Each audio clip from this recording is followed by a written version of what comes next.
आणि आता पाहूया राज्यभरातल्या पाऊस पाण्यासंदर्भातल्या टॉप 9 बातम्या।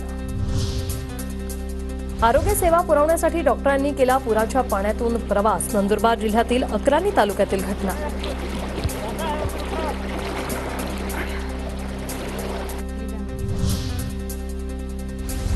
तीन दिवसांच्या विश्रांतीनंतर गोंदिया जिल्ह्यात जोरदार पावसाच्या सरी। पाऊस आल्यामुळे शेतकरी आणि नागरिकांमध्ये धास्ती। वाशिम जिल्ह्यात अतिवृष्टीमुळे भाजीपाला पिकाला रोगांचा प्रादुर्भाव। भाजीपाल्याची आवक घटली, किमतीतही वाढ। जळगावच्या चाळीसगावमध्ये ढगाळ वातावरणामुळे पिकांवर रोगराईचं संकट। शेतकरी चिंतेत, पिकांवर मोठा परिणाम।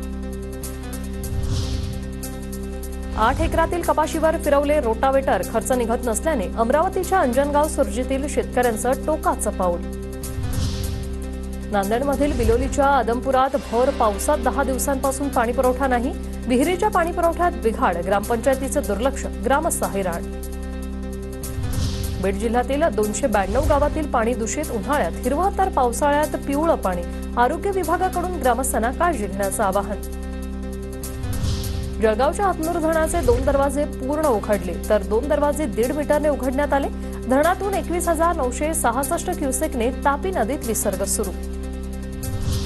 पंचनामे न करता शेतकऱ्यांना सरसकट हेक्टरी 50,000 रुपयांची मदत करा। परळीतील शेतकऱ्यांची मागणी। अतिवृष्टीमुळे बीड जिल्ह्यातील 58,000 हेक्टरवरील शेती पिकाचं नुकसान।